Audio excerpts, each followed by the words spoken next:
Mr. Chair. I'll start again. Good evening and welcome to this evening's Kettering Borough Council Planning Committee this evening. Welcome to officers, members and members of the public watching on YouTube. Just to make everyone aware, this is a virtual meeting, so if we do experience any technical issues this evening, just be patient and we'll do our best to resolve those as quickly as we can.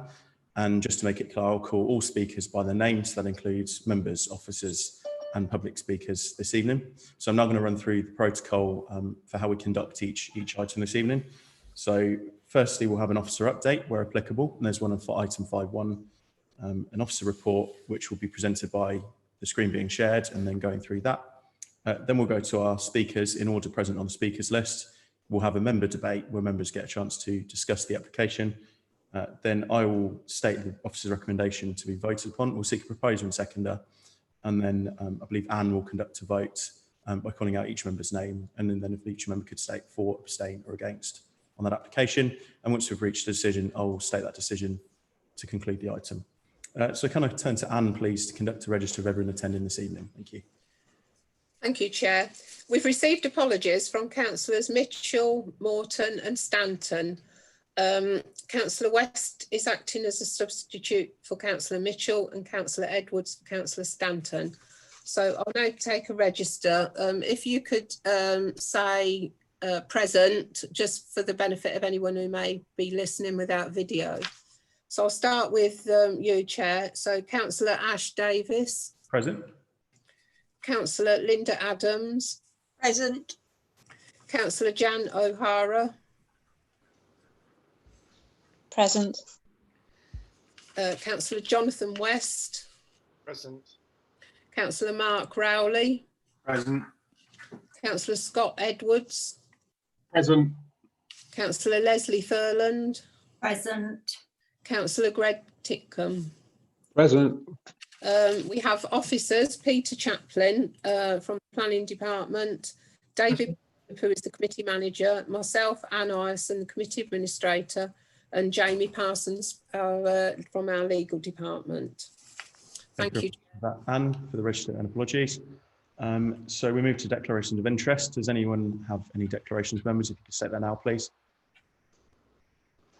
Okay, no declarations of interest, thank you. Councillor O'Hara, did you see your hand up there? Sorry, do I have to declare an interest as Burton Mastermid Borough Councillor? Because the last item obviously affects Burton residents. I don't believe so, but we'll get that noted. Okay, thanks for that.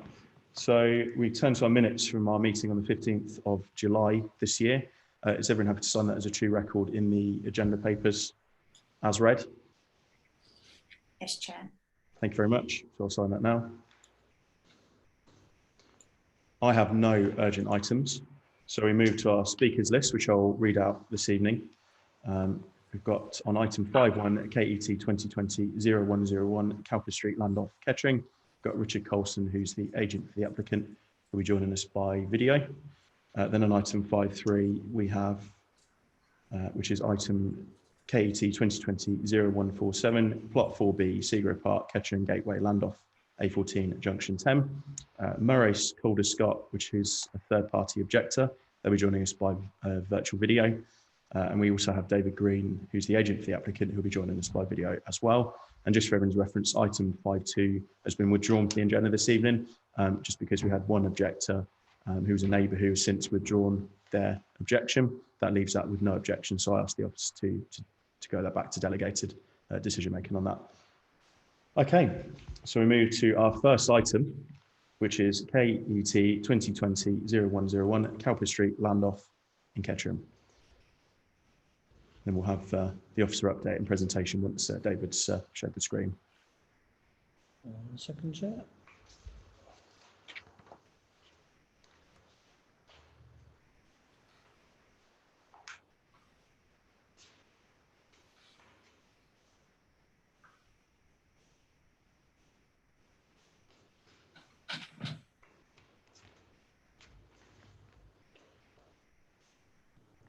Can you see that? That looks good to me, Dave. Thank you. That is ready to go, Peter, Okay, when you thank offer you very update much and indeed. report. Yeah, thank you very much indeed. So I'm going to take you first of all through an update from further comments received.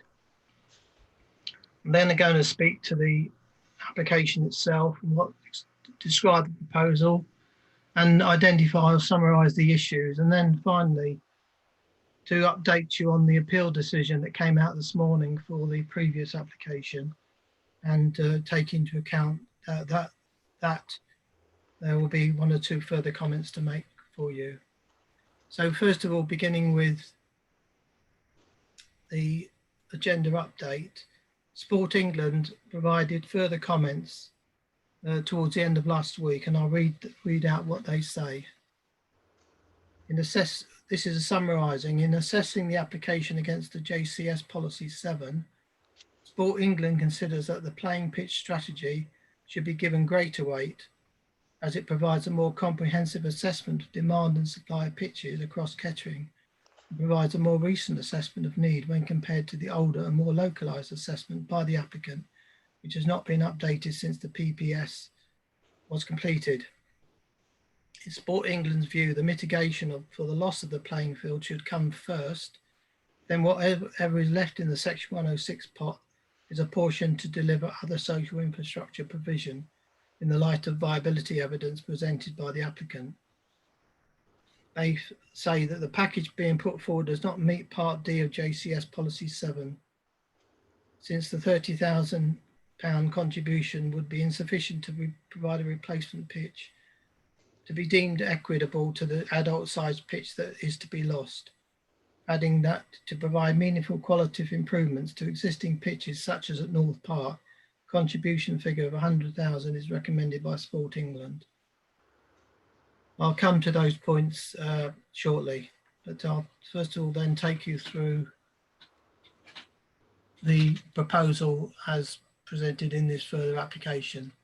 So clearly this is the application site, which I know members will be familiar with, the old football stadium site, which has been unused as a playing field or football ground for several years now. Next slide, please, David.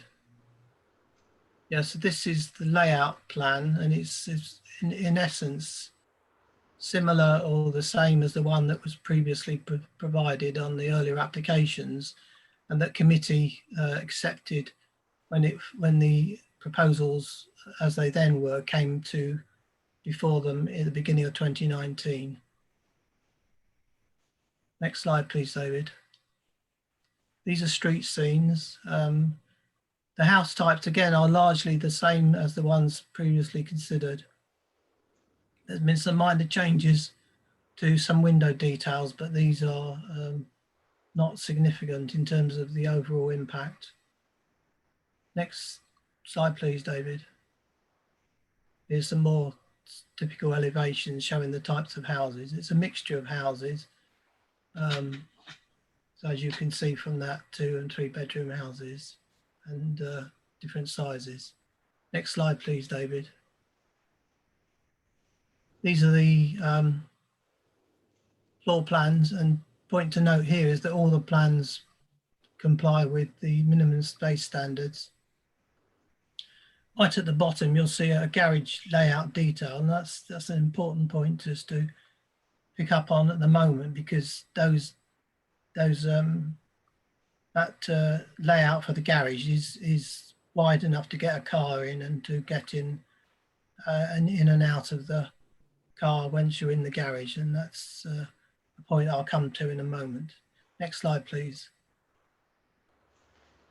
This is the proposed open space area which the applicant is intended is looked after by the council. There's been an agreement about the equipment and the nature of the site, as shown on that drawing, both with our own leisure services people and indeed through the application process. Next slide, please. So just finally remind ourselves of this is the area of land in question. This is the roundabout off the main road, and on the left is the site, as everyone's familiar with. It's the old football stadium site, which is boarded up. Yes, Next slide, please, David. And that's the road, of course. Next slide, please. That's the site itself. And a couple of points to note here is that although there's a gentle slope, the gradient isn't significantly steep, and that's a point I'll come to in a moment as well. Next slide, please. And that's taken from the other side. Next slide, please. That's your lot, Peter. Okay, so can we go back to the layout plan, please, David? And I'll speak to the application. That's it. Stay there for the moment. Thank you for that. So the first thing to say about this proposal is this is a revised proposal that's come before the authority to increase the number of affordable housing. If you recall, last time there was a proposal for between 6 or 8 affordable houses, and that was an issue of concern to the committee. So the council have now been provided with a proposal for 10 affordable housing units, which represents a 20% provision overall of that 49 number dwellings. In the report, you'll see reference to the comments from the Borough Council's housing manager, who's examined both the viability issues and also looked at the arguments for providing 10 houses, and is strongly supportive of this proposal because it does go towards meeting the need for affordable housing, whilst recognising there's a balance to be taken in regard to the other issues. So there's strong support from our own housing services manager, and this also is an improved offer from previously. Before coming on to the issue of the viability, I'll just mention some aspects of the layout which are important to understand. So first of all, the number of parking spaces provided within the site, you'll see on that plan, although it's not very clear, that provision is being made for car parking both within the garages themselves, and I mentioned that the garages are big enough to put cars in, and within the layout itself, and as a proportion, it's for 49 houses that it works out to just under 3 spaces overall for each dwelling. So it is quite well provided for, excepting that some of these spaces there's some tandem parking, which is a minor sort of issue really. But so overall, the parking provision on site is considered to be satisfactory. The other issues to note on that is that the layout as proposed is intended to be, the highways aspect is intended to be looked after by a management company. The reason for this is because the Highway Authority currently do not adopt layouts with permeable paving, and it's part of the scheme that this area will have a SUD scheme, a Sustainable Urban Drainage Scheme. So the proposal is that this will be looked after by a management company. And again, I'll come back to that in a moment or two. So that's the parking. The issues raised by the Highway Authority identified some minor variations between that and their standards, and having gone through those issues previously, we're satisfied that this doesn't jeopardize the overall functioning of the scheme, subject to the layout being properly managed, which we believe it will be. Another issue to look at now is the overall viability. As members will recall, that became an issue last time and previously when, because of the assessments that were undertaken both by the applicants but also by council's own experts or experts appointed on behalf of the applicant of the council, it was held that the development itself couldn't provide for everything that was being asked for, so some choices had to be made. And in this application, the applicant is saying we'll provide 10 affordable houses, and there's a residue sum of 260,000, which is just under 60% less than previously offered on the basis of 6 affordable houses. So the applicant proposes that that money could go wholly to education or a combination of other factors. And in the report, you'll see the officer recommendation is that this money is divided, with £30,000 being offered to off-site improvements to playing pitches on North Park, a sum of money towards the maintenance of the public open space, which will be taken over by the authority, and the remainder, some 215,000, which would then go to education. Other asks were put forward, such as from the health authority, but as previously examined, these there was no specific identified purpose for these this request, and so it wasn't held to be compliant with the planning regulations. So that's the range of the section 106 that's being proposed through this current application, and it's recognised that there is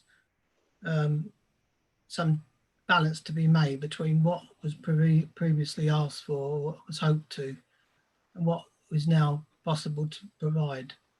And given the strong support there is for this offer of 10 affordable houses, it's concluded that the balance is about right. The NPPF and government advice is that we have to take an assessment of viability and consider the implications of those of that in our decision making, and that's what we've done to date. As I mentioned at the beginning, this morning we received the decision from the planning inspector on the previous one, which is the one that was refused by committee on the grounds of not being policy compliant or for providing for all the affordable housing that was originally hoped for, which was the 14 number houses. The appeal decision was to accept the affordable housing for 6 dwellings would be acceptable to the inspector. However, he was less clear about some of the highway implications, in particular about the maintenance of the road, and he said that by putting it as a condition it wasn't strong enough, so he was, in his decision letter, was looking for this to be more a part of the section 106 obligation. Now when it went to appeal, that wasn't the figure, that didn't figure in the section 106 but as a planning condition. So to address that primary issue the inspector had with the highways matter, the officer recommendation is that in addition to the provision for the various elements on the 106, there is also an obligation in the section 106 that the proposed maintenance regime is submitted to and approved by the local planning authority, and it's dealt with through that legal agreement, which will give it much more stronger teeth, and it effectively addresses the concern that the inspector had. The other points the inspector was making when he dismissed the application on highway matters rather than Section 106 obligation matters was he wasn't clear about some of these other issues, such as the size of garages, which, as I pointed out, they are big enough to provide for parking within the site. There was also some minor points about where all the bin collection points be and so forth.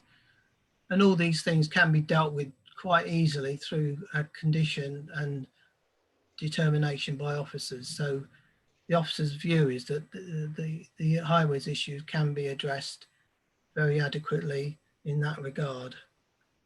So in summary, what we've got now is an improved offer for this site on a site which is allocated in the emerging local plan for housing. It's a suitable location for housing. It provides a strong element of resource for meeting housing need in Kettering. And therefore it's recommended that this is approved subject to the 106 and subject to those changes to the 106 in regard to the maintenance. And the other issue picked up through the inspector's decision was that if it were to turn out that during the course of development through the sales of the houses, there was scope to increase the 106, there could be a review of that provision of how much is provided, and that could be dealt with as part of a Section 106 agreement. But based on what we know about the site and its viability, which has been tested by us and independent experts, we conclude this is a much improved offer, gives a better balance to the overall scheme than previously. And the officer's strong recommendation is that it's approved subject to condition and subject to those changes to the Section 106 that I referred to. Thank you very much indeed for that very detailed report there, Peter. So we have one speaker on this item, Richard Colson, who's the agent for the applicant. Did he manage to join us? Well, I believe so. There's someone called Richard A000, so I'm guessing it's him. We will give it a try, Chair. See who it is.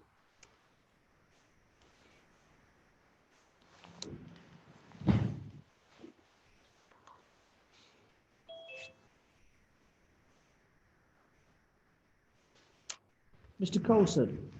His audio's not connected yet.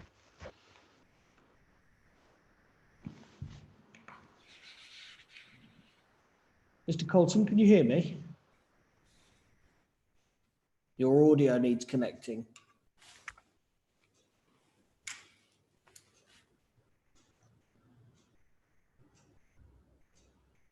Aha. There we go. Oh. Can you unmute yourself, Mr. Colson? Can. There we go. Can you hear me, Chairman? I can. Can you pause the mute your YouTube stream? Done it. Excellent. Right, we can hear you, we can see you. So the officers have just presented the report. So whenever you're ready, you've got 3 minutes, sir. Thank you very much. Good evening. My name's Richard Colson of CC Town Planning Limited, and I'm the planning agent acting on behalf of Harper Developments with respect to this detailed application. As you'll be aware, and as discussed by Peter Chaplin, the current scheme follows on from a previous scheme submitted on site for 49 dwellings, which was refused by committee in December 2019 on the basis that it did not provide 30% affordable housing, which equated to 14 affordable houses and the full Section 106 contribution of some £457,000. It is worthwhile stating that the details of the current scheme are exactly the same as the details submitted on the previous application in terms of layout, design and quantum, and of course there were no other reasons provided for that refusal other than the viability issue. Today, as alluded to by Mr. Chaplin, the appeal decision on that scheme has been sent through by the planning inspectorate, and whilst the appeal was dismissed, the inspector only dismissed it on grounds in relation to minor highways points, such as bin collection points, cycle parking, and making sure the long-term maintenance of the road, if not adopted, is secured through a Section 106 agreement. In that regard, given that the viability matter has now been settled by the inspector, it would be best if the minor matters on the current application in relation to the layout dealing with the points above could be discussed further and then delegated to the head of planning, subject to the Section 106, which would also include matters in relation to the maintenance of the road and access as requested by the inspector. Given this background, I hope you agree with the recommendation before you tonight and enable this site to come forward as soon as possible. Thank you very much. Thank you very much indeed for your contribution, Mr. Colson. David's just going to pop you back in the Pop you in the waiting room. Feel free to continue watching the YouTube. Thank you very much. Thank you. Thanks for that, David. So that concludes our speakers on this item. And start the debate with Councillor Thurland, please. Thank you. I have to say I'm more confused than when I started, actually, and there's quite a few issues here. Can I leave this change of money to the highways to last, please? Because I've looked on the plan that we've got on page, just bear with me, on page 31B, that shows 48 dwellings, and the outline planning back in 2018 was 48. I'm not so sure when we became 49, and I can't see when number 49 is. I might have missed it, but I can't see that. There's quite a few issues as well. The Cowper Street, I think they've been asked whether it's going to be resurfaced, but can you confirm that there's going to be paths either side, and is it going to be widened? The parking survey, I have to say, is way out of date. You know, I know it says in the report it was 2017. Well, since 2017, we've had 2 new businesses in Britannia Road. So to say that the parking is only using 50% is taking it a little far, I think. Page 11 with the crime prevention, are all those issues that the police have raised, are they going to be covered? And while they're not adopting the road, will the lighting still be as good as if it had been adopted by highways?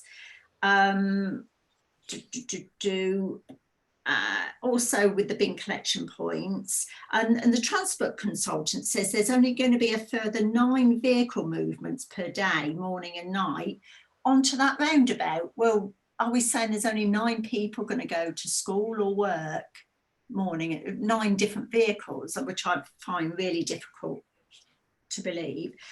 Is the Toucan crossing definitely going to go ahead? And on these highway matters, if we're going to have a change, we want some 106 monies for highways, does that mean we're going to have extra as opposed to what's already been agreed on the reduction? We've had a reduction in housing and a reduction in 106 monies. So now we've got this report from the planning inspectorate and they've got to do more on the highway side. Is that going to be extra money, or has it got to come out of the sum already agreed to split between education and the other stuff? Thank you. I'm sorry that's a lot of questions, but... Okay, well, I'll try and address all those points if I can.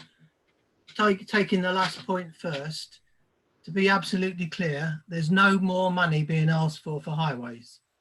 So there's no additional money. What the inspector asked for was that the obligation to maintain that highway layout was included as part of the Section 106 obligation. So it's the details of how they would look after it that go into the 106, not a provision of money. Sorry, Peter, can I just ask, so are they going to, is it going to be built to a condition where the highways will adopt it then? I don't understand what's going to happen with that. Okay, so it's in essence mostly highway compliant, except for the fact that it relies upon a permeable paving to deal with the drainage.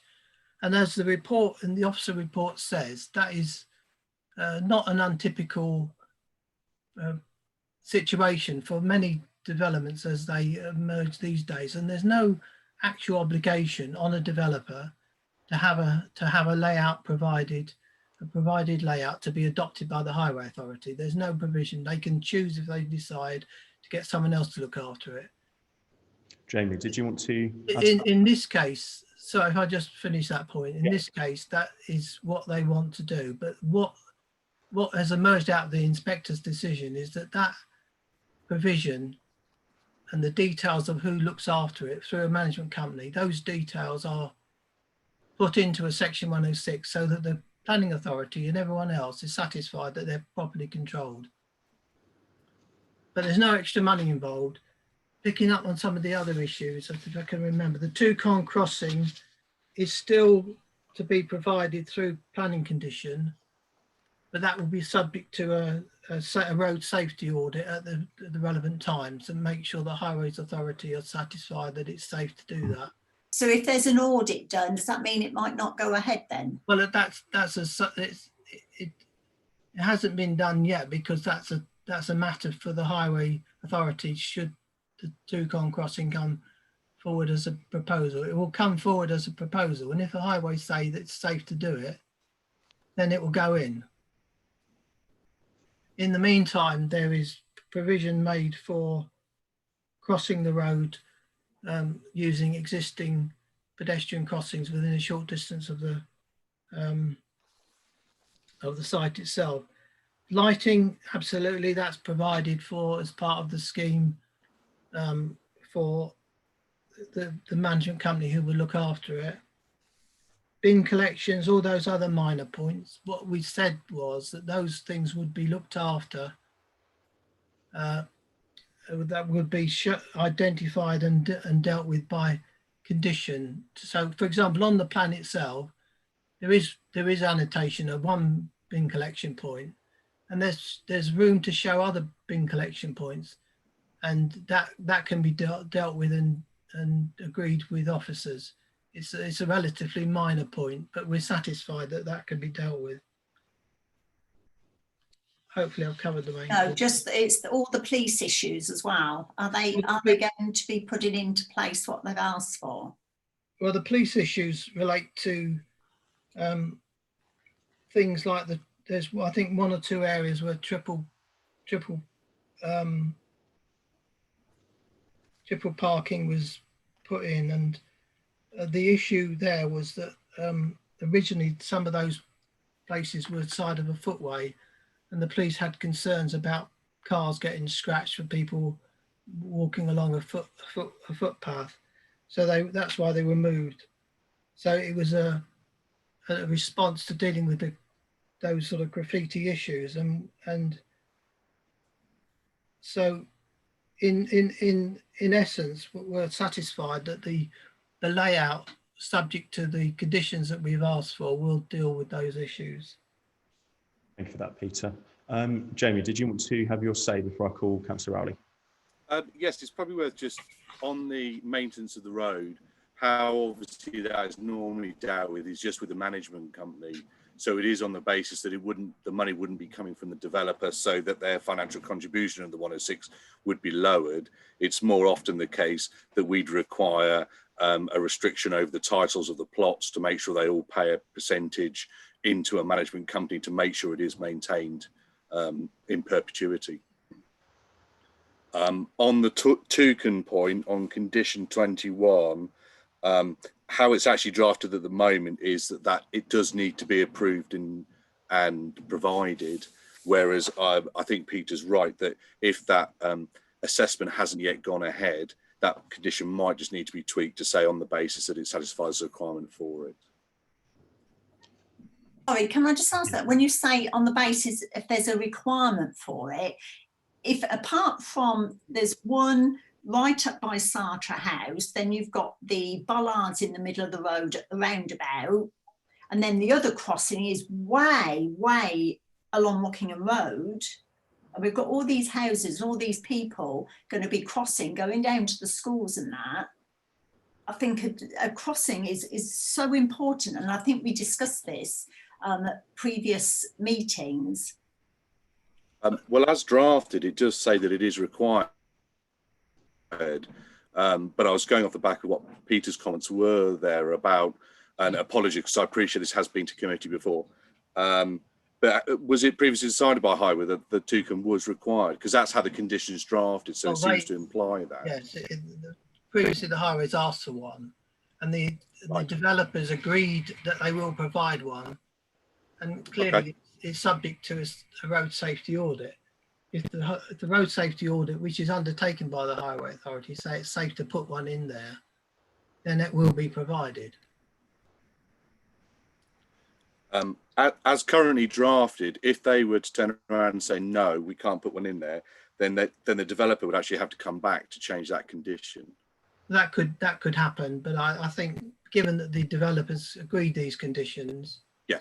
Now, all I'm saying is that it gives us the ultimate protection because the condition does say they have to do it. Exactly. So I think we're covered. To give comfort to the councillor. Yeah, I'm happy with that, as long as there is a condition that they have to do it. Thank you. Thank you very much for that, everyone. So, Councillor Rowley, please. Thank you, Chair.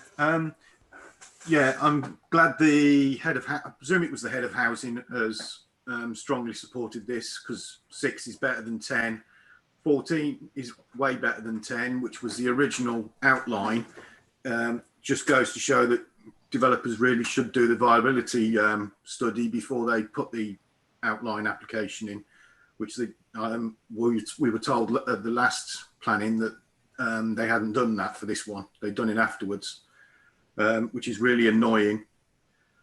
So I'd be happy to go along with the head of housing if he's saying 10's sufficient, as annoying as it is. Peter, you said about there's a possibility to put in the 106 a review of the housing sales that may adjust the monies, 106 monies. Is that actually in the 106 now, or was that something you were saying we could put in? Well, it's not. No, it's not in the 106 now, but it's something that came out of something the inspector said in his decision letter. Right. Well, can I propose that we actually put that in? It's a review mechanism. So if later on sales are better than anticipated, for example, and there's more money, there will be a proper review that will be agreed through both sides. Yeah. Well, I propose we put that's one mechanism that could be added to the section 106. It's, again, doesn't involve any extra money, but it involves a review, and typically that's not an unusual thing. Sorry, if we're doing a review of the sales, and we're not getting any extra money, why do a review? No, I'm saying it's not providing extra money at this stage. Oh, right. It's a review mechanism. Yeah. Should. Yeah, if they make more profit, we should get more 106. Well, if there's, well, within reason, and the review is a two-sided thing. So yeah. But I propose we do that. That's it, Chair. Could I just clarify that, and I appreciate we might not have got to that point just yet, but prior to the decision being taken, it'd probably be helpful to say that if further funds were available, whether or not that is simply going towards education on the basis of how it's presently drafted, and their request is probably taken, if you like, for want of a better term, the biggest hit. It's just then it's clear that what that review process does, and if there are additional funds where they are then directed, would just be helpful to have at this stage, rather than potentially causing difficulties later when we've got the money. Well, if the money is there, what we then do with it. I don't know about other councillors, but I wouldn't have any problem with it going to education. I think following on from Councillor Rowley's points, I think we should make that sort of quite robust in the ask there, just so that is a natural sort of result of the development of it for that to take place. Okay, thanks for that, Councillor Rowley. Councillor Edwards, please. Thank you. Just going back to one of Leslie's points, actually. When did it change from 49 to 48? And also just going on to the section 106, just confirm that, so 30,000 is going to Sport England or to the Borough Council to look at pre-existing pitches, maybe redoing them up. Is there not a loss to the pitches that were there originally as training? Now, I know KTFC are in Burton, aren't they? And they use that as a training school. But surely we have lost pitches from doing that. Now, I understand that it's past 5 years or however long it's been, but that's not the football players, or indeed it could be any other sporting activity that require these pitches. Is there not more that we can ask for to provide more sporting facilities or update sporting facilities within the borough of Kettering? Also, with the Section 106, why have we totally ignored NHS England? They've asked for £20,711.04. They're saying that there are no spaces whatsoever within Kettering to accommodate people within doctors' surgeries, yet we're not giving them any money at all. Is that correct? Thanks for that, Councillor Edwards. Peter, did you want to? Yeah, I'll take that point as it's the last point first. The thing about the request from NHS England is similar to when there was a request for money before. It's not specific. It doesn't say what it would be used for. One of the requirements of the planning system is that if they're asking for something, it has to be for something tangible. It can't be just for something, you know, it's either to a school, if it's education, or something like that, or if it's a health provision, it's a particular surgery extension or something like that. But this is a general request for money that isn't specific, and therefore it doesn't satisfy what is called the seal regulation test for contribution. And the inspector in the appeal decision recognised that when he accepted that there was no justification for providing money for NHS England through this development. Can I just come back on that? So if we're saying that there is no, or sorry, if NHS England are saying that there are no spaces in surgeries or a dental waiting list or anything, and that our hospital is too small, why then are we agreeing to put more burden on these facilities without giving them any sort of money whatsoever? Now, I understand perhaps if they'd come back with a plan about extending a doctor's surgery or something, but we're saying that we're going to give more money to education. What are we doing with the education? Is there a plan for that? Well, the education money is relating to primary and secondary school provision, essentially. I mean, originally they didn't ask for early years contribution. This time they have. That's another thing that wasn't anticipated previously. So we've put it forward that the provision for education is a reasonable outcome for the taking into account the balance of the viability issue. That's fine, but if we're saying that it's okay for education to put a plan forward, but not actually say which schools they're extending or what early years provision they're putting in, why can't we say that a doctor's surgery can't expand? Why are they not allowed to do it? Well, no, there is provision relating to specific schools in that regard. The Science Academy is the secondary school that's been earmarked, and there's the local primary school as well. So that they are specific things that the education authority have highlighted, and that again was accepted by the inspector in the previous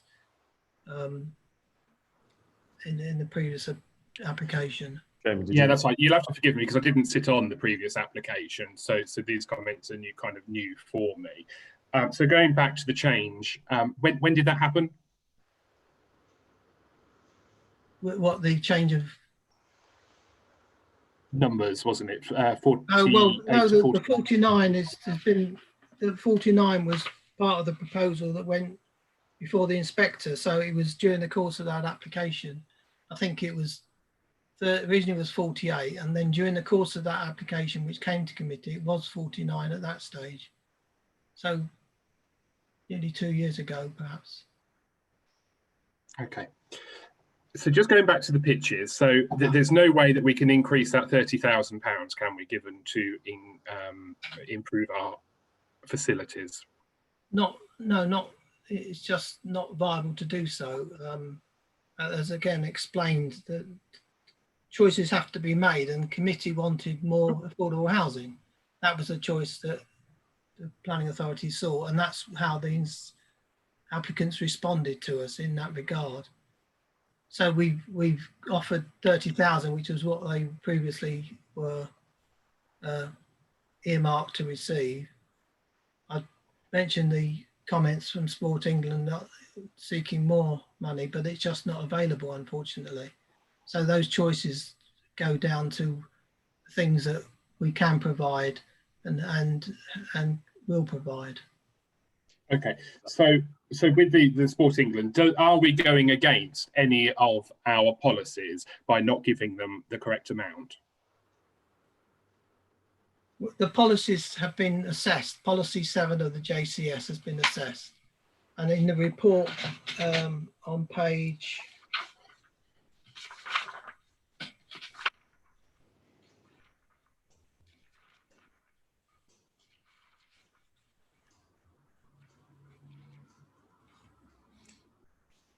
While you find that information, Peter, I'm going to call Councillor West so he can have his say. I have just got another comment, sorry. Okay.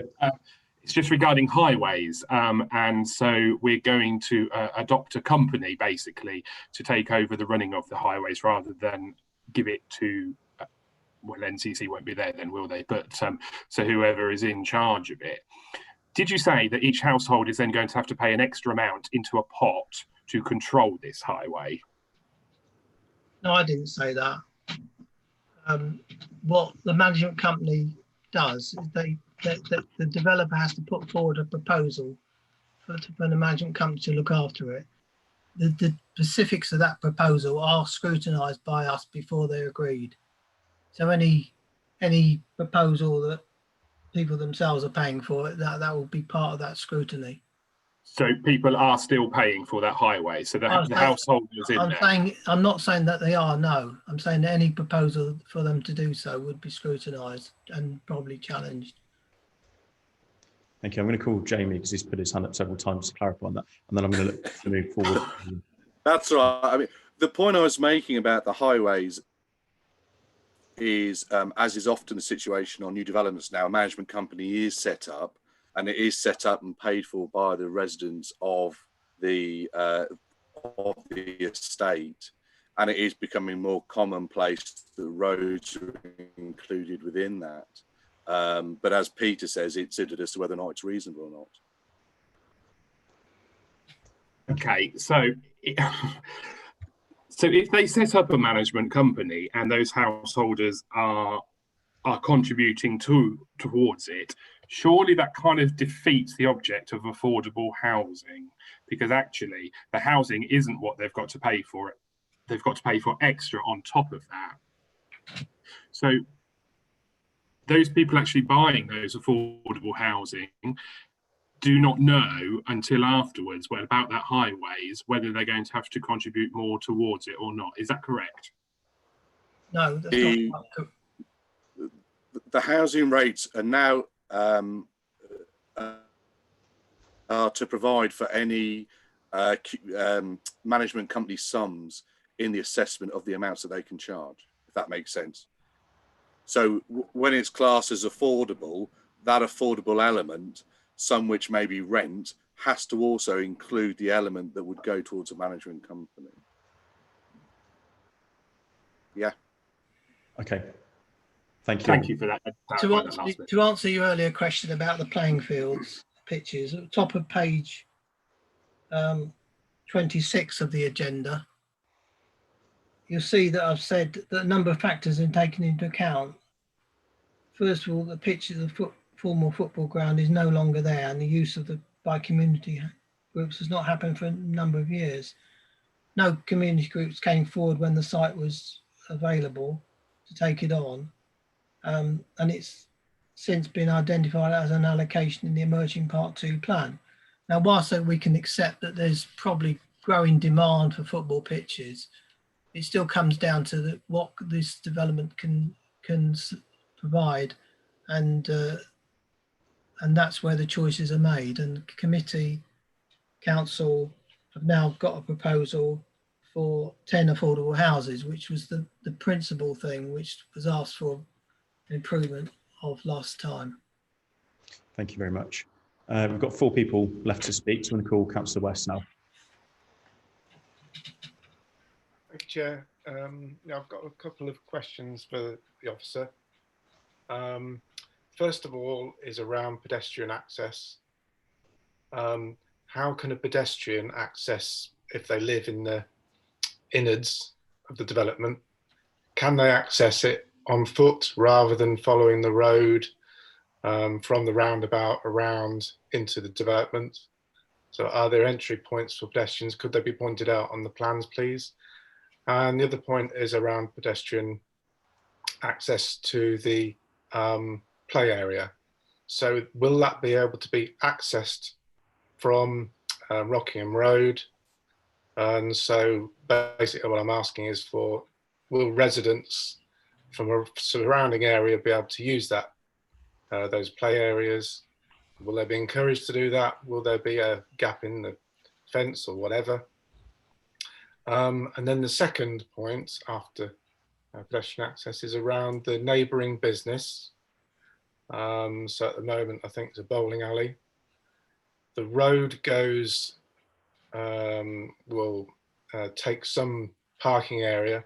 So what I'm asking is it a planning consideration, the knock-on effects of a neighbouring business? If it is a planning consideration, has that been considered? Okay, so quickly on those points, yes, there is pedestrian access through the site. I think it's shown on the layout plan that we showed earlier. David's able to bring that up.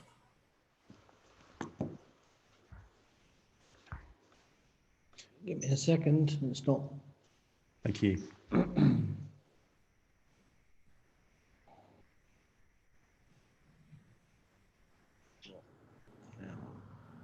Did you want to have your say, Councillor O'Hara, in the meantime? Or? Is that the right one, Peter? Well, that'll do, I think, because so if you look at that plan there on the right-hand side, Cowper Street, there's a pedestrian access going from Cowper Street into the site, across the site. Yeah, I see that now. You can see that they can be easily accessed in that sort of direction. The open space area would be accessed from a footpath at the other side, near the roundabout. You can see that coming in there, and then you just go into the open space. I see that now. It's obvious. The answer about the neighbouring business, the bowling alley. The understanding is that's got a long lease still left out on the land. It's so many, well, a couple of decades or more.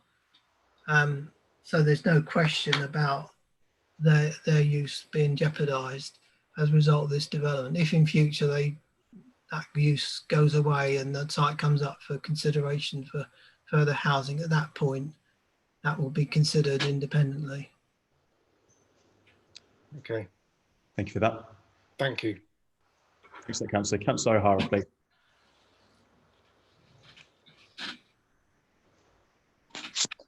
Thank you, Chair. I've got a number of questions, sorry. My big concern is what Scott was sort of trying to get an answer to earlier in terms of the management company that's going to take over and look after the roads. We have had a history of management companies taking over, looking after areas, whether it be play areas or just our green areas, for want of a better word. And the prices are hiked year after year after year, and we don't have any control of that. We try to put conditions in, but you can't limit how much they're going to charge because they're a management company. So that is a big concern for me. The other concern is that we have a number of 4-bedroom houses there. So I know we've done a viability assessment. They wouldn't build 4-bedroom houses if they didn't think they were going to be able to sell them. What I want to know is which ones are going to be the affordable housing. Do we know where they're going to be, and what type of houses are they going to be if they're affordable housing? And it goes back to what are they going to be charged? Because that is going to put people off. If they know they're going to go onto an estate where they've got extra charges, then it doesn't make it a viable concern. because I wouldn't go onto a estate where I've got only my council tax to pay, my gas, electric and water and everything else. And on top of that, I've got to pay a maintenance fee for a road that I have to use to be able to go to work or take my children to school. The other thing is the play area. Normally when you put a leap in, they've tried to look at it and tried to do a natural play area, which to me just looks like they're rolling a couple of big logs in there. They're putting a nest swing in there and a couple of tree stumps. Well, we had that in Burton. It lasted a couple of years because there was no soakaways, and I can't see soakaways on these houses. Because there was no soakaways, the ground got very, very wet because it was the only place the water could go to. Now that's dangerous for kids. And it also means that these tree stumps that they're putting in will rot within 5 years. Now the council, i.e. us, had to go in there and take them out. And the kids were left with no play area because they didn't get replaced with anything because it wasn't the council's responsibility. There's no management company went back in there and sorted it out. So we as KBC went in there and sorted out what was a dangerous area because the kids were falling over and hurt themselves. So that's a concern. I like that it's they're trying to make it a natural area, but all you've got in there is one nest swing. It says swings, it's not, it's a nest swing. It says 2 swings and a nest swing, but the picture actually shows just the nest swing. Well, you've got all those houses that are obviously for families. I just don't think there's enough of a play area there to accommodate children. You know, we're in COVID, kids need an outdoor area. And on that point, the houses, we've been talking about garages and the size of them and being able to get cars in. There is nowhere for people to park so that they can visit these homes. These are homes, they're not houses, they're not little boxes, they're homes. And we should be looking at them and making sure we build future homes, i.e. ones that are eco-friendly. We should be putting in sustainable materials, and that should be a condition of every single planning application that comes in nowadays. We don't want future slums, we want future homes. And it does concern me that although they meet the standards, we're still not looking at them as homes that we might have to work in and play in. And we want some nice open areas. We want frontages on houses so the kids can go out and you can have visitors. Looking at this estate, we haven't got anywhere to park for visitors. And that frightens me because these are for families, where are they going to walk? Jonathan's just asked, where's the pathways? You can see the pathways, but there's nowhere for people to park. There might be allocated parking for those living there, but there's nowhere for visitors to park. And that then leads us to the 106 monies. The monies that are coming in, that have been agreed, and I know you've had to negotiate these. It does concern me that if they're saying if they sell the houses, that we may be able to renegotiate some figures. What is the likelihood of that actually happening? Because the houses may sell, who knows?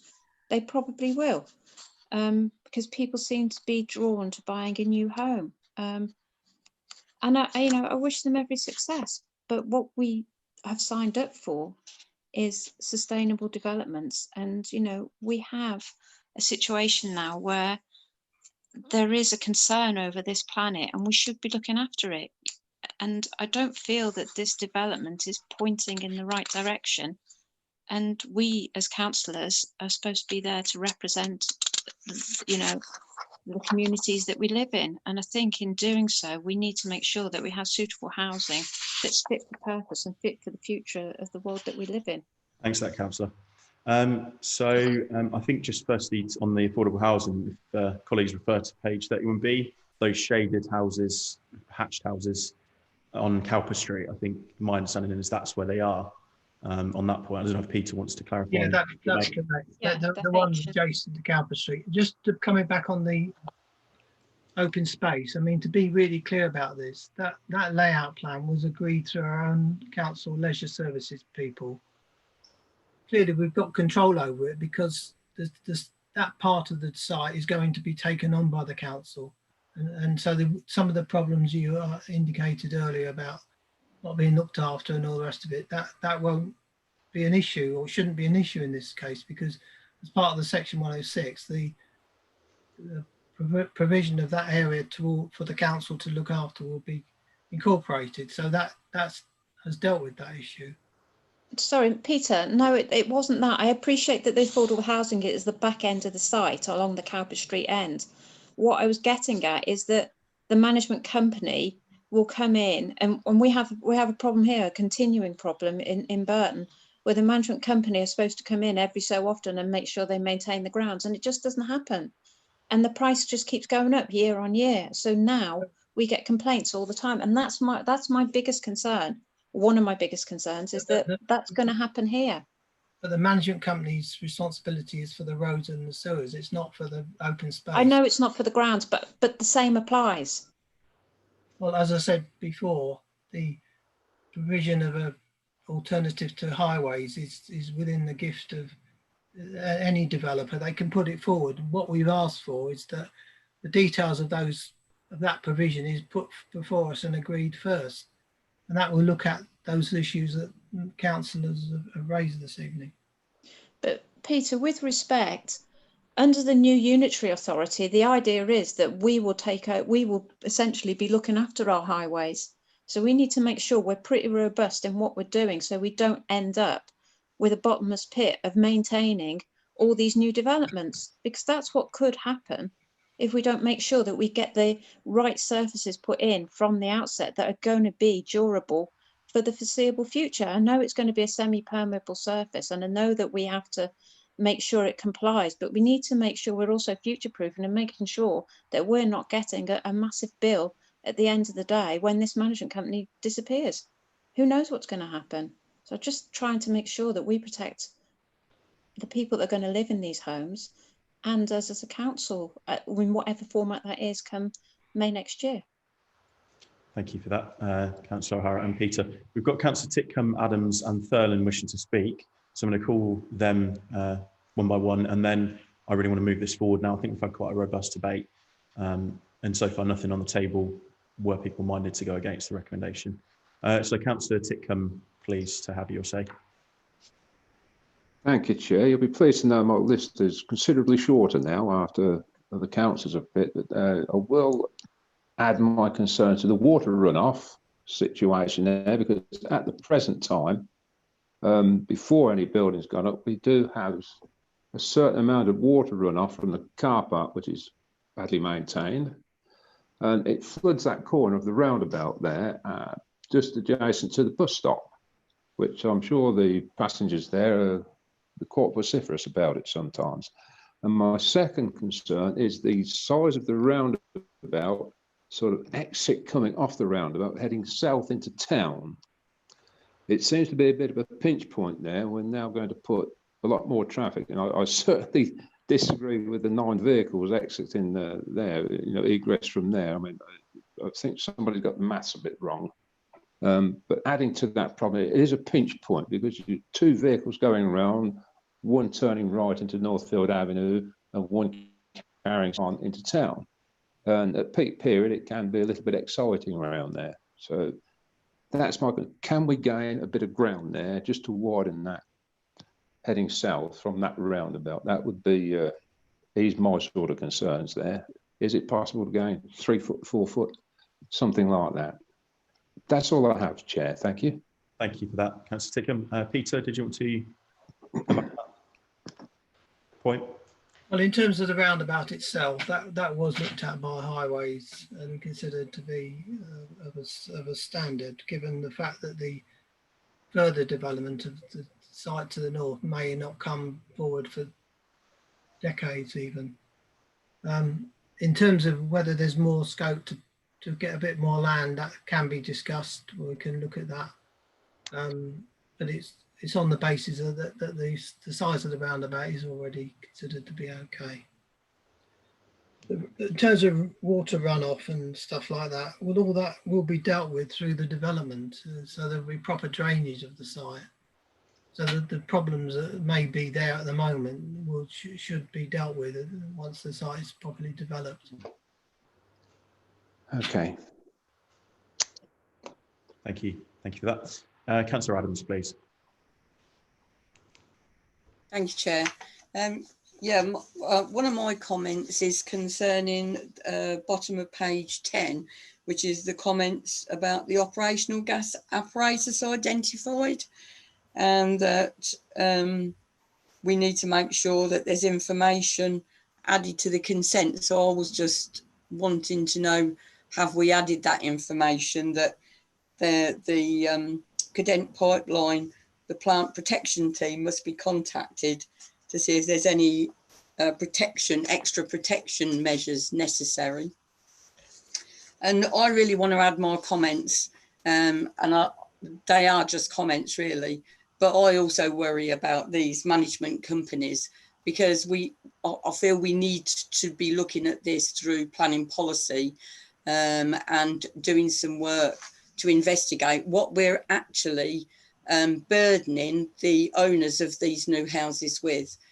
Because there's not only the roads, there's all the other facilities, Wi-Fi, what companies you can choose. I think there's a lot going on that we're not actually understanding. And I feel that through planning policy, we need to be looking at these issues to move forward with the new builds. So we've got sustainable housing for the future. Because there are a lot of things that are coming in that I don't think we actually know that happen until we get a complaint or we speak to somebody who's bought a new house on one of these housing estates. And then you really feel, it really does make you wonder what we are allowing through and the things that are happening out there. So, but my actual question was about the gas. Yeah, and the note is provided. It doesn't come through on the committee papers because we don't put notes on committee papers, but when the decision goes out as an approval, then those standard notes get added. Okay, thanks for that, Peter. So Councillor Thurland, and then I'm going to look to... I have got some new points, Chair. If we're looking after the play area, Peter, are we guaranteeing that everybody in the borough or the Northants can actually use that area? It's not going to be like off of Northampton Road, Hall Lane, that where it's only the people who live there. Can anybody use this? Is there going to be, who's responsible for the lighting in the play area? If this is part of the unadopted road, will there be adequate lighting? And just talking about green space, I can see now that the 49th house comes in place at the cost of another house. It's at the cost of the green space, I can see now. So we've got an extra house, but less green space.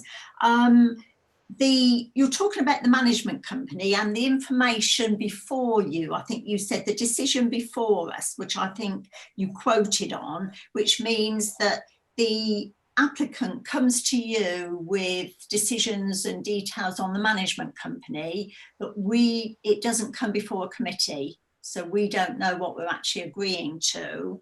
And finally, can we put it, I'm not sure whether we can do this, Sartre House, and it's the same owner who owns Sartre House and what they're doing. We have had a house job of their workers parking in residential areas where people can't get in and out. If they go out to work early, they can't get back in. Can we put a condition on that no contractors, don't park in the residential streets, they use the Rock and Bowl car park, please? And finally, who is and what surface is going to be from the roundabout to the actual entrance along that car park? Is it going to be wholly resurfaced, or is it just the bit where the road comes off? And is there going to be a delegated exit off of that road into the Rock and Bowl car park, please? Thanks for that, Councillor. Things again. Echo really Councillor Thurland's point about considerate parking, just following on from similar issues I've had in my ward. So Peter, did you want to? Yeah, okay. So in terms of who can use the open space, clearly it's been looked after by the authority, Kettering or the Northants Authority, then anyone will be able to use it. But primarily it's designed for the people who live in those houses, obviously, because they're the closest. But that wouldn't preclude other people going there if they decided minded to do so. Lighting, again, that would need to be part of the scheme. I think the loss of a little bit of green space was considered another house because of itself. That piece of space was wasn't very practical to use. It was surrounded by other houses and roads, and it was felt that it'd been better to have one larger area that you could make something of, and that was the rationale, and that resulted in that open space area being larger than originally intended. Contractors' vehicles, well, any vehicle associated with the development itself, it could be covered by a construction management plan, and we would condition the relevant. That would be Peter. I would really, and Ash, Councillor Davis will tell you, and Tickham, that we really have a big problem with the amount of vans that are parked up the roads. Thank you. Thank you. Jamie, did I see your hand go up there? All it was to say is that's condition 5, that there's a requirement for a construction management plan. Yeah, so we can add that to the management plan then. It's not just a bog standard one, that is an extra, because you don't normally get that on construction management plans. So we can elaborate it to explain what we're looking for. Yeah. To include that. I mean, generally speaking, it includes all deliveries to and from the site during certain hours, and not outside those hours. Yeah, these are private contractors working on the site. They need to park there. But their proposal to get to the site and not foul up the rest of the area would be part of that consideration. If you would, please. Thank you. Okay, so I think we've had quite a robust and detailed debate. So thank you very much indeed, everyone, for comments and contributions. So we do have an officer's recommendation to approve the application. Nothing to go against that, and obviously mindful of history as well. I think, do we have a proposal and seconder for the recommendation to approve? Peter. Can I just say, with those added elements to the 106 about the management plan, management company, and also in regard to the review of the sales of the houses I mentioned during the debate. So yes, Peter, I don't think you, sorry, Mark, perhaps you're going to bring this up. You didn't clarify this extra money can be reviewed, but is that the number of houses sold as and when, or the amount that they're sold for as and when? Is it an ever open story that they've got until the year dot to sell all the houses at X amount of pounds? No, this will have to be agreed with the applicant into what's a reasonable review, because again, this is a fairly sort of not unusual thing to do with a large number of houses. That there's a review mechanism, but it would be with agreement of the applicant, obviously, to get something that was reasonable and fitted in with their timescales. Thank you. I mean, no guarantee can be given that more money would be available. But that's a device that we could incorporate into the 106. Thank you. Before I call Councillor Rowley, Councillor Edwards, did I see your hand go up there, or wish to speak? Or so I thought I saw you lean forward to speak there. My apologies. Councillor Rowley. Yeah, I was going to propose we accept with the additional 106 comments that Peter made. I think so. If we can add all the points and make sure that the conditions are enhanced based on everyone's comments, I think that would be good. So, okay. I'll second it, Chair, with the proviso about the contractors and the resurfacing of the road from the roundabout into the car park and then into the new estate. Thank you. Thank you very much. So, Councillor Rowley and Councillor Thurland have proposed and seconded. Councillor O'Hara. Sorry, Chair. Can I just ask, Peter, could you just clarify about the play area, or whether anything can be done about that, please? What, the different arrangement?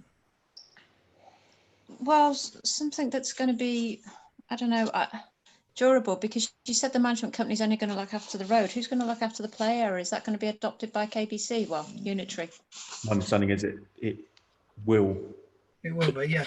I mean, the details of the play areas and what have you, those things can be, we've got control over those, so we could, if they didn't like those details, we could get other details, and that could be a condition if required. Yeah, I think that would be good, that the ward councillors could look at what's going in there then. Well, not so much the councillors. I mean, this is normally an element that is agreed through officers, because largely this is a technical thing. I think if it satisfies members' concerns, I think it'd be good to add a condition on that. Okay. To make sure that it's That'd be good, Chair. quality design that we're all seeking. And I think also disability friendly. So maybe introduce some swings that allow wheelchairs and things. Excellent, Councillor Edwards. Because we don't have that in Rockingham Road Pleasure Park to any great degree. And as this is being offset, we're getting rid of the green space, as you said, to make sure this is disabled access would be really, really good. That was well done, Councillor Edwards. Another good point. So again, if we can put that forward. Okay, so with that in mind, we have a proposed and seconded recommendation to approve with all those conditions enhanced and added to, as we've discussed, debated tonight. So I'm going to now ask Anne to conduct a vote on this application for recommendation for approval with all the conditions. Yeah, thank you, Chair. If councillors could indicate for, against or not voting when I read your name out. Councillor Davis? I don't believe I vote on applications unless it's a tied vote. Anne? Yeah. Okay, Councillor Adams? For. Councillor O'Hara? For. Councillor West? For. Councillor Rowley? For. Councillor Edwards? For. Councillor Thurland?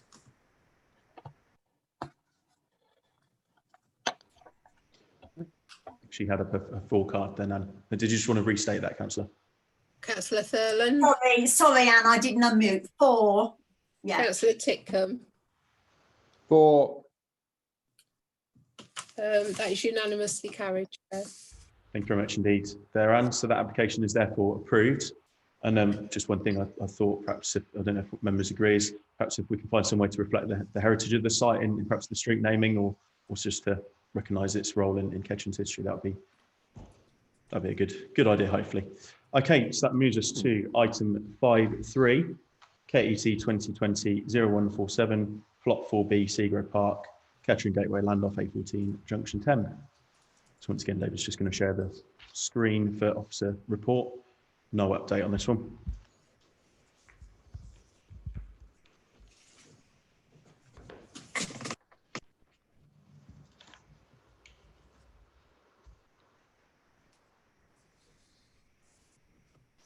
Thank you, Chair. So this is a reserve matters application for a B8 distribution unit at Seagrove Park, Kettering Gateway.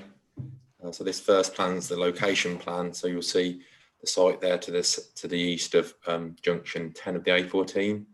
The site in red there is the largest plot on the Seagrove development. Plot 4A to the west there is the site that's just recently been completed.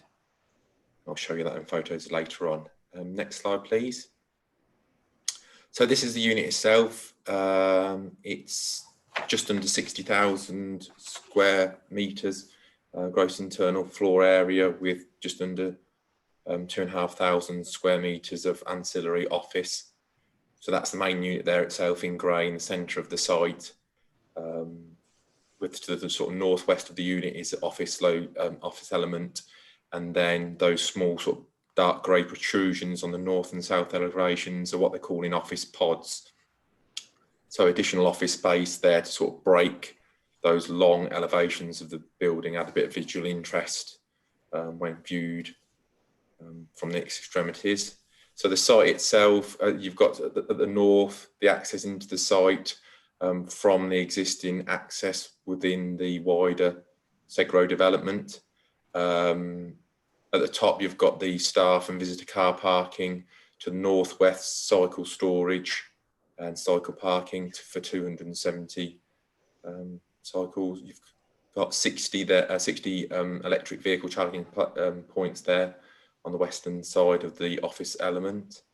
And then to the north, you've got the gatehouse, and then wrapping around the building in yellow, you've got obviously the service yard, the HGV parking, and then the 100 loading docks, which obviously enable the loading and unloading of the facility itself.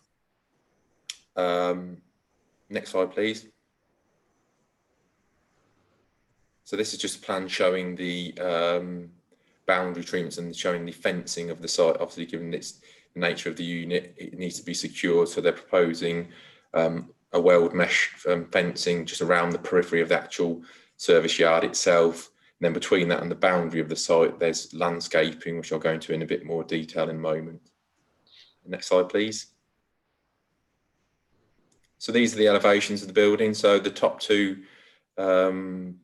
elevations are of the office element of the building itself, with the other elevation showing the principal elevations of the building. So there you've got the north, and in the middle of that diagram, you've got the north elevation, obviously the elevation facing the A14 itself. The south elevation there facing the realigned A6. The west elevation facing towards that recently consented and recently completed unit at plot 4A. And then the eastern elevation there facing towards the east, towards the residents at Windmill Cottages, who have objected to the scheme, and I'll point that out in some detail further on. So it's a portal frame building. Important to note the height of the building, it's 15.72 metres to the eaves, 17.8 metres to the ridge. The outline consent, as is shown in the officer report on page 45, sets out the history of the site, and the outline consent set the parameters for future development on the various zones within the Segro Park itself, limiting development to a maximum of eaves height of 18 metres. So this development is fully in accordance with those scale parameters that were set out at that stage. So just to reiterate the units, 100 loading docks, 271 HGV parking spaces, 601 car parking spaces, including 60 electric vehicle points. Next slide, please. So these are just floor plans showing the detail of those office elements, which will be ancillary to obviously the principal B8 distribution use of the unit. Next slide, please. This is the small gatehouse providing secured access to the site at the north. Next slide, please. So these are the landscaping details. So we've got landscaping around the periphery of the site. So this is to the western side, the west of the site, and to the north. Next slide, please. This shows, importantly, the site to the east and the southeast of the site. You'll notice there's an attenuation pond in the northeast, and there's sort of narrower strip of landscaping, and then in the far south, another attenuation pond. Next slide, please. So these are the various sections through the scheme. Next slide, please. And these are the more detailed sections of the three elements to the east of the site, which will be in closest proximity to those residents at Windmill Cottages and the Cranford Road, which is where the objections come from. So the top of the screen there is the section, they're calling it S6. So that's at the sort of northeast of the Cranford Road, nearest to the development that's known as Blackbridge Farm. The middle smaller diagram is the part of the site which would be closest to those Windmill Cottages. You can see there that there's a minimum 5 metre width area of dense landscaping and proposed thicket planting, shrubs and trees. Those dotted lines are the anticipated height in a sort of 8 to 12 year time horizon. So you can see there that it's with the difference in levels between this site and the neighbouring field, that once established, that screening will help to minimise the visual impacts of the proposal, will help to screen particularly the HGV parking, help to sort of settle that harder landscaping into sort of the wider countryside. That plan to the south, to the bottom of the slide, is the cross section taken at the sort of very southeast of the site. So at the point where the Cranford Road joins the A6, so that's where that larger attenuation pond is shown there. So on the left-hand side, you can just see the Cranford Road itself, the existing hedgerow, and then the landscaping surrounding that attenuation feature. Next slide, please. So this is the existing unit, the Unit 4A Bunzl warehouse that's just nearing completion. Important to note that that's very almost exactly the same height as is proposed through this development. So that's got broadly 16 metres eaves and an 18-metre ridge. So very consistent with what's proposed here. Next slide, please. So this is panning around, this is sort of the middle of the site. If you look sort of to the horizon on the sort of towards the middle right of the picture, you'll see a sort of raised area. That bit beyond is the Blackbridge Farm B2 development, which borders the site on the north, and beyond that is the A14 itself. Next slide, please. And this is looking round towards the east, looking towards the Burton Wild Wind Farm, looking towards those residential properties at Windmill Cottages. Next slide, please. So here I've just shown, because it's an important relationship to understand. So it's covered in the report, but I thought it was just easy to highlight it through a diagram and a slide here. So this is the building, the relationship to the building and then the nearest properties at Windmill Cottages. Windmill Cottages are 5 terrace properties. They are located, as you can see, to the southeast of the proposed unit.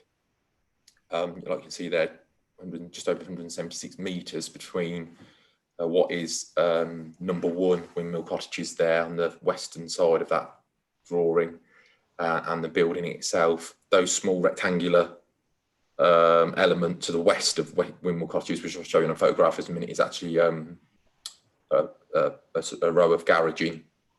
But as you can see, they're important to note that obviously those houses are orientated broadly north-south. So their principal windows face north and south away from the site. There is one secondary window in that number 1, which faces west towards the site, but there's substantial existing hedging and landscaping in that area to minimise any visual impacts, which I'll show you. That intervening space, which I'll come to in some photographs in a moment, is an arable field.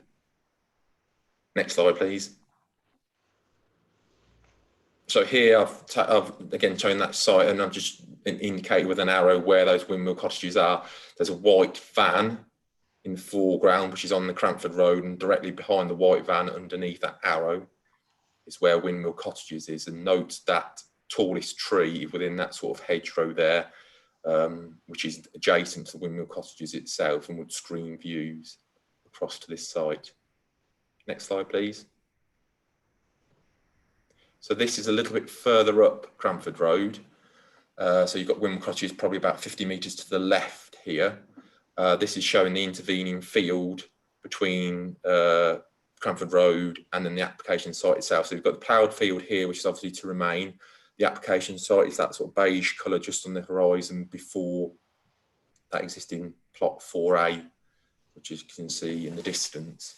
Important to note on the left-hand side of this picture, that's the hedgerow, which sits on the western side of Cranford Road, and which in itself provides screening to the site. Next slide, please.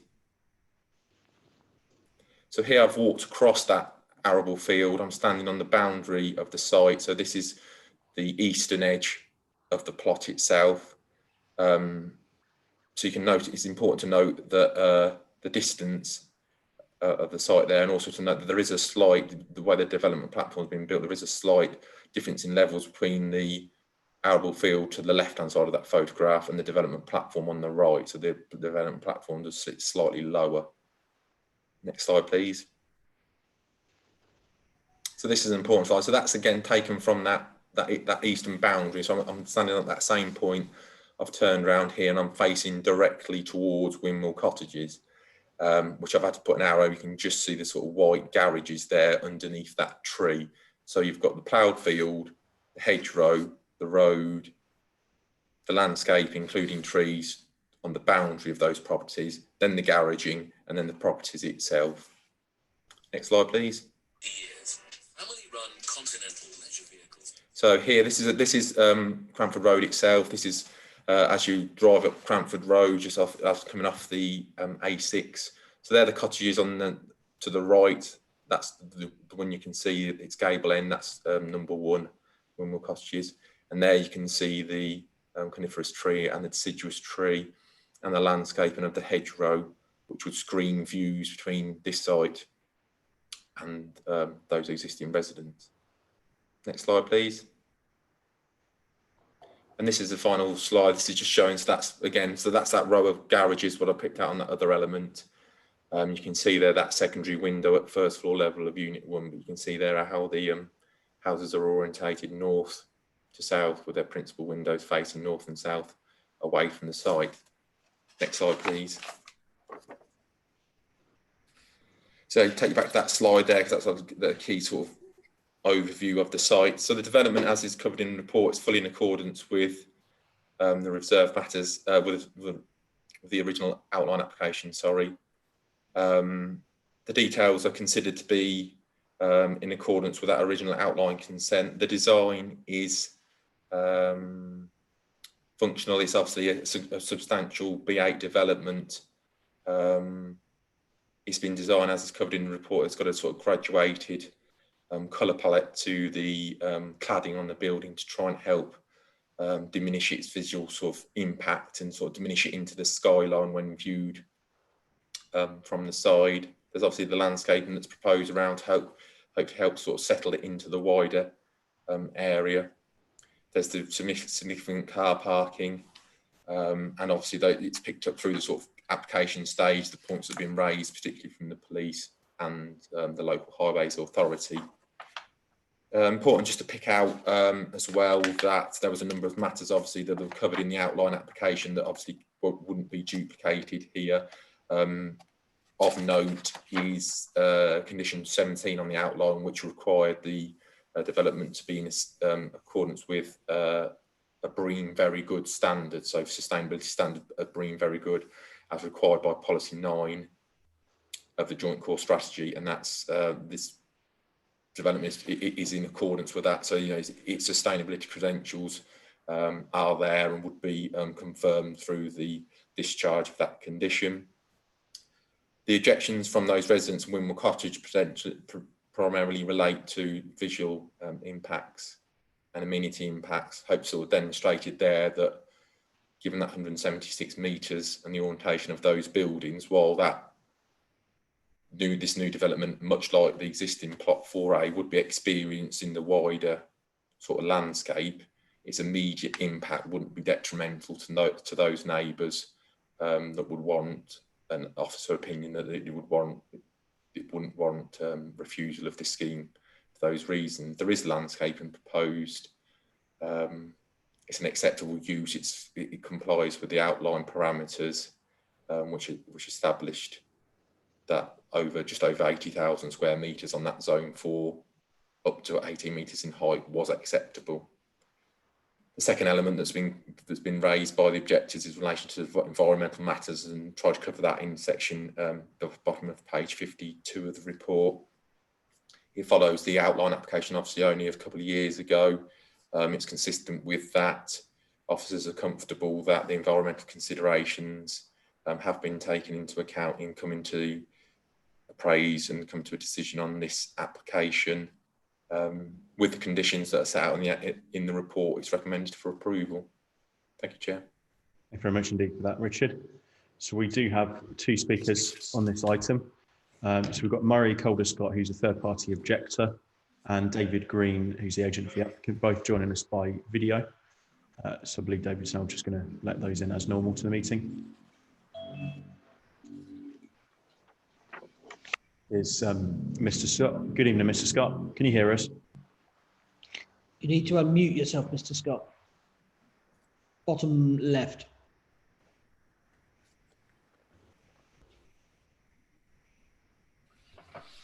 Hello. There we go. We can hear you loud and clear. Good.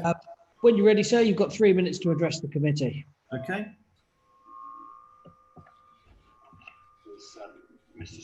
Or you'll need to mute your YouTube stream. Have I unmuted myself again? Yeah, just mute your YouTube stream. You're fine at the moment, though. I've muted that. Good. Yep. Yeah. Okay. Yeah. Thank you very much. I'm speaking on behalf of the 5 owner occupiers of Winwell Cottages. relating to this new development. And the number of issues that we have relate mainly to scale of the property, which is enormous. You've seen it, you've heard the figures, and the visual impact that will have on us. Now, whilst as the officer said, we won't necessarily view it if we look directly out of our windows, but if we if we glance to the left or right, we will see it, and it's enormous. Another concern we have, and it's a major concern, is that this development is being looked upon, this Unit 4 has been looked upon as an individual item, when you have actually 3, maybe 4 units sitting there, generating enormous amounts, or will be generating enormous amounts of traffic, and that traffic generating enormous amounts of pollution. Now, since the application was first put in, things have changed, and the government has signed up to zero emissions by 2050, and also the clean building development item that has been pushed by the government has come into effect.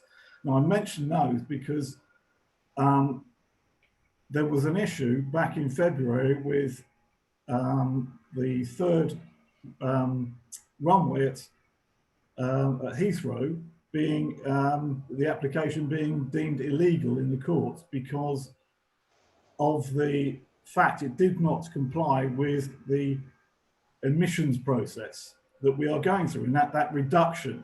Now, you cannot have one distribution centre with hundreds of daily movements from cars. Okay, there are 30 charging points, but there's something like 120 odd trailers, there's 600 car parking spaces. There's going to be an enormous amount of traffic from that one.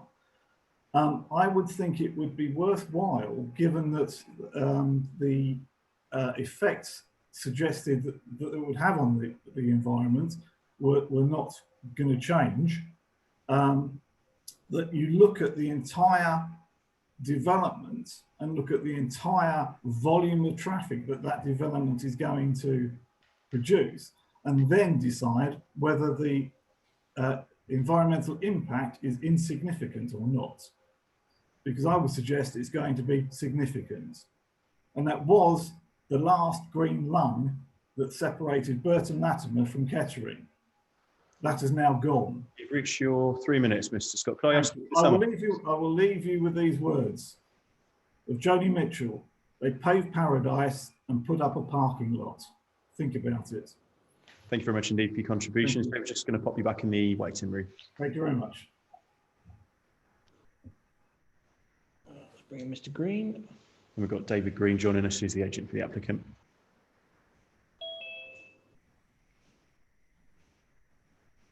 Good evening, Mr. Green. Can you hear us? Just need to unmute yourself. You just need to unmute, Mr. Green. We can't hear you. Bottom left, usually. There we go. Hello. So you're... Good evening, Chair. This evening's planning committee, and we're ready to hear your contribution. You've got 3 minutes ready to go when you are. Thank you. Can everyone hear me okay? Yep. We can. Thanks for allowing me to address the committee this evening. My name is David Green of Delta Planning, and we're the agents on the application. This application before you is, we believe, a really good news story for Kettering. It's clear evidence of the economic investment being brought to the area by SEGRO. If I could just briefly remind committee of the context here. Outline planning on this site was first granted in 2014. Following that, significant highway infrastructure and site preparation was undertaken by our clients to bring the site forward, and the outline planning was renewed in 2018. Since then, SEGRO has secured the first occupier for the site, which is the building recently completed on plot 4A, which is adjacent to this plot.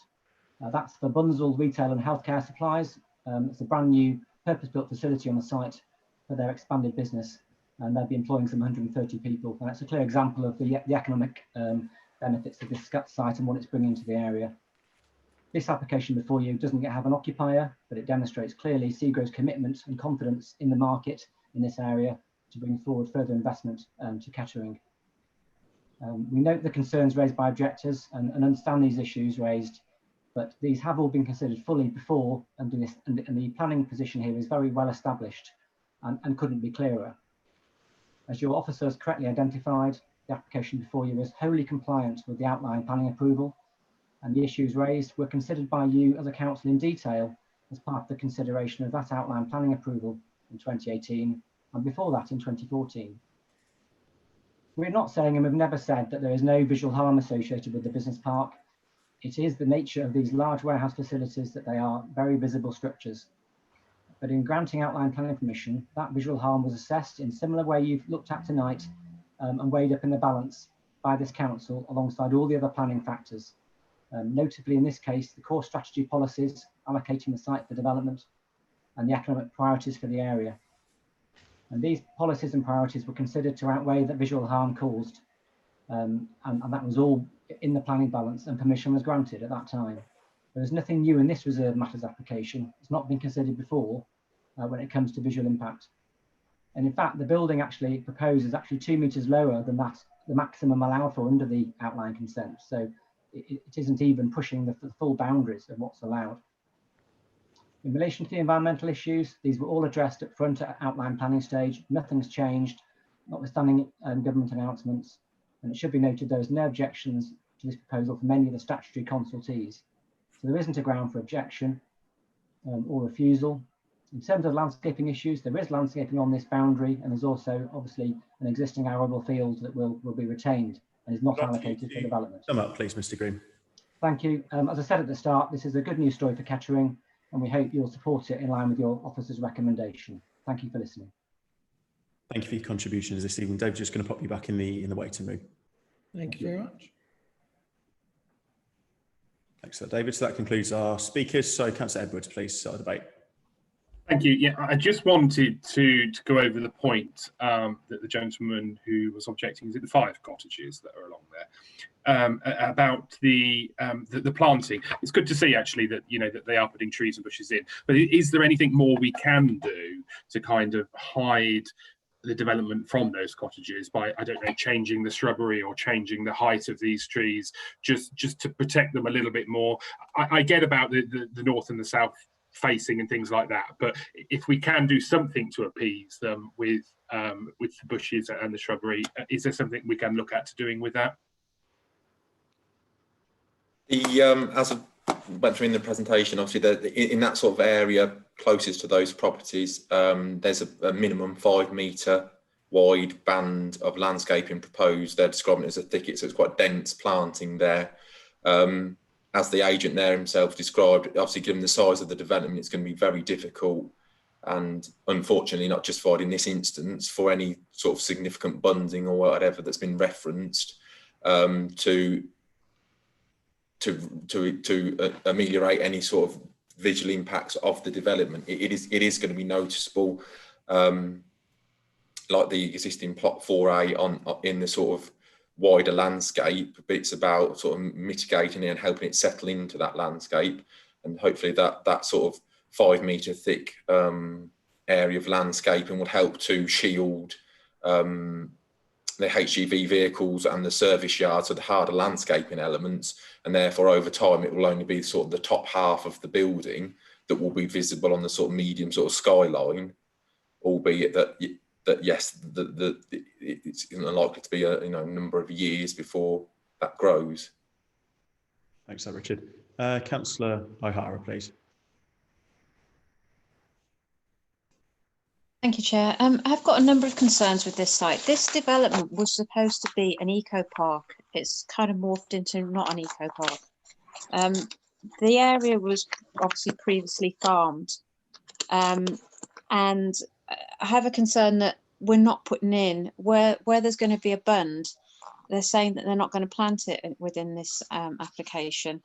It says there's going to be thicket planting. Well, the thicket planting is normal, like the blackthorn and the plants that aren't really of any significance and don't help with the absorption of CO2, which the trees that used to line this area did. And they were beautiful trees. They had an amazing display come October.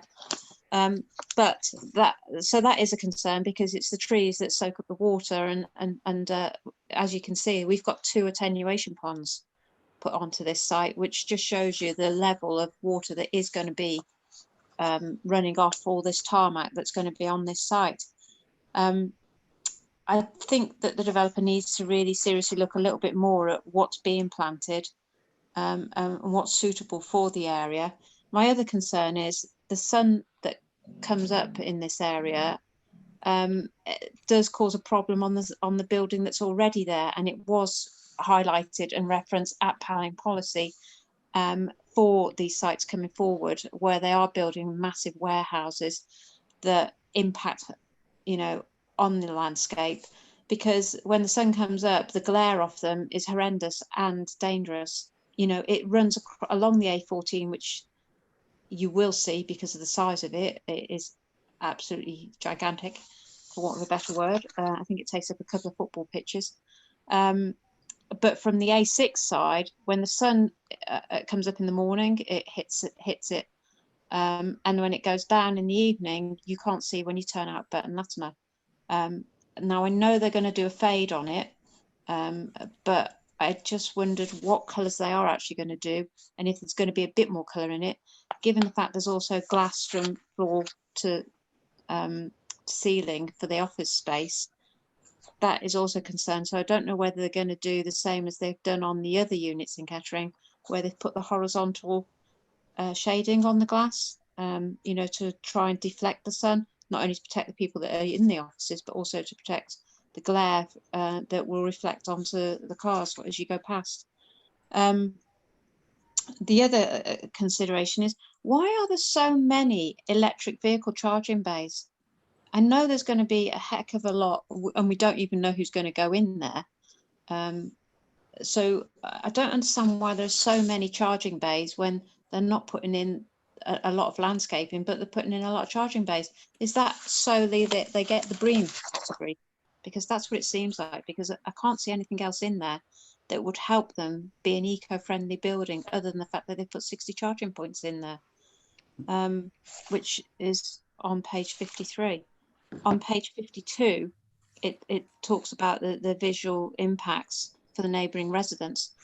The visual impact is not only going to be for the neighbouring residents, it's for the whole of people of Burton Latimer, because as you turn out there, that's all you'll see is these massive units that haven't got somebody coming into them. And we've already got units that are standing empty. So I don't understand why we're building more units. And the other concern I have is the lighting. The lighting that was put in for another development in Burton, there was a massive bund put at the back because it backed onto housing. Well, this is very similar, and there is still problems with the lighting. So I just wondered at what height the lighting is going to be and which way it's going to flood the area, because that will cause a problem for the traffic going past on the A6. As I say, it causes a problem already with the sunlight, and it has a concern really with the lighting that's going to be on there for the amount of tarmac area that you've got. So I just wondered if we could have a look at that. Thanks for that, Councillor. Richard, did you want to? Yeah, I'm happy to come back on those points. I'll try to make notes. Obviously, the talk about the eco park, and obviously, you must remember, as has been covered a number of times on this application, it's a reserve matters application. So the principle of the development and its environmental impacts was considered in approving this scheme back in 2014 from the 2013 application, and then obviously renewed a couple of years ago back in 2018. And touching on obviously the comments of the resident there about the traffic and the traffic and trip generation, obviously that was considered at the same time in setting those development parameters from which these subsequent reserve matters applications come forward. So there was traffic assessment, transport assessments undertaken, were considered the environmental impacts of the scheme. It's on those parameters that this scheme's come forwards. Turning to the landscaping, yes, it's thicket planting is the way it's been described on the landscaping details. As is set out in the report, the County Council's biodiversity advisor made some comments during the application about the species that were proposed in that landscaping, and they've been amended to reflect more native species around the site, but there was no comments about the sort of thickness or the quantity of landscaping that was proposed there. there's no potential. I've mentioned there's no potential for a bund. A bund isn't included on that site, that element of the site. Just to be clear, the bund has been referenced by the residents on Windmill Cottage a couple of times. As you can see in the officer report, it was raised at the outline stage and wasn't considered necessary. And obviously, for the reasons I've tried to highlight in my presentation, not considered necessary at this stage. The colour of the buildings as per those elevations, so you sort of got a graduated grey colour, consists very similar to obviously the existing Unit 4A that's just been completed. Don't believe, hopefully, the glare from the building, particularly the offices, should be significant from this building, because the offices on this, the principal offices on this unit are to the northwest corner. So the passage of the sun hopefully will mitigate any sort of potential glare from that area. The eco credentials, obviously, as I mentioned before, the policy in the JCS requires developments of this size to meet the BREEAM very good standard, which this is seeking to achieve. Obviously, that looks at the building fabric and all elements of sustainability. The reason that the developer has obviously put forward the 60 charging points, because that's obviously the way that they can see in the short to medium future, the way that demand will be for this what is a speculative development, and the demand for parking for electric vehicles. There's no indication that that's in any way sort of linked to sort of trying to get around sort of other sustainability criteria. It's just part of the package, and obviously their sort of own knowledge about what's driving demand for this sort of units and moving forwards. Thanks, there, Richard. I'm going to call Councillor Thurland, please. Sorry, Chair. Can I just ask Richard a quick question? Sorry, Chair. Is that okay to ask a quick question? That's about fine, yeah, and then I'm going to call Councillor Thurland. Richard, the traffic that's going to come out of there, obviously the A6 has changed. It's a figure 8, and we have lots of problems with kids racing and down there. And that's a concern, because obviously traffic will be coming off at various times. Is there going to be any restrictions as to operating times? Because obviously we already have quite a few big companies here who are coming straight off onto the A14, but these would have to turn off onto the A6 and then not get onto the A14.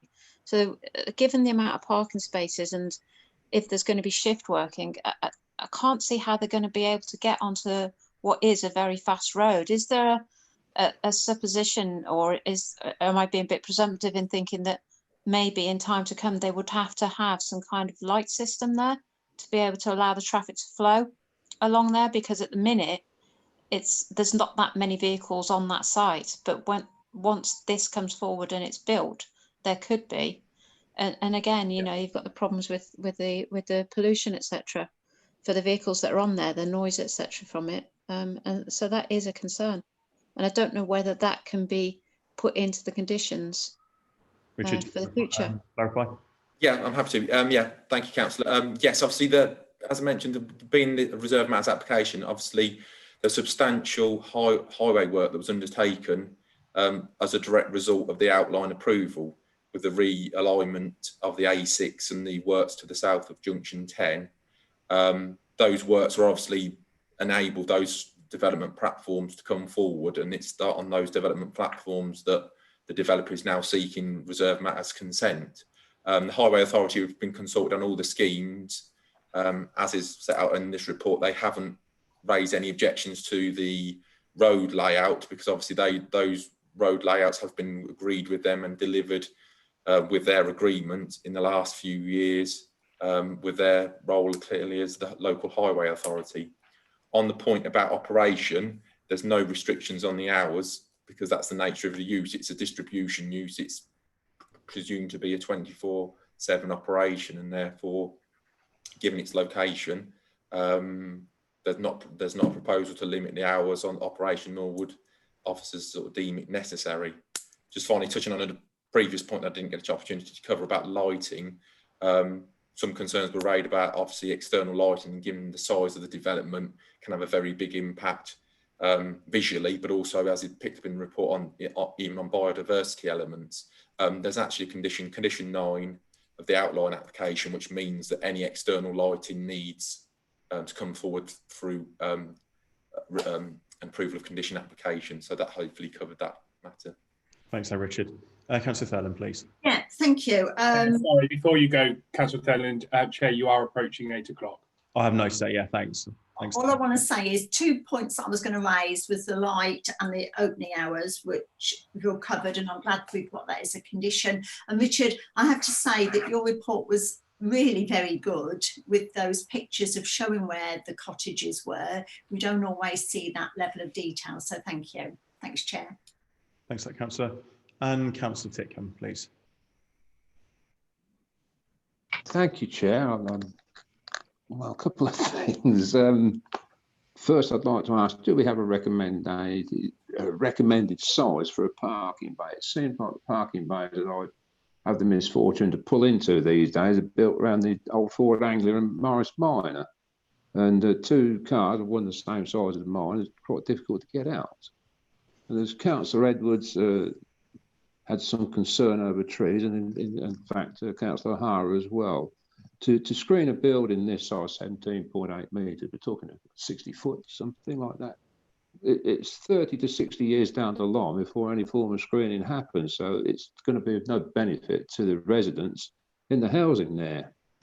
Now, if tree planting were moved closer to the residential property, then angle of sight would, yes, bring the time factor down somewhat, but when we talk of tree planting for screening, please bear in mind, it's many years down the line before it becomes effective.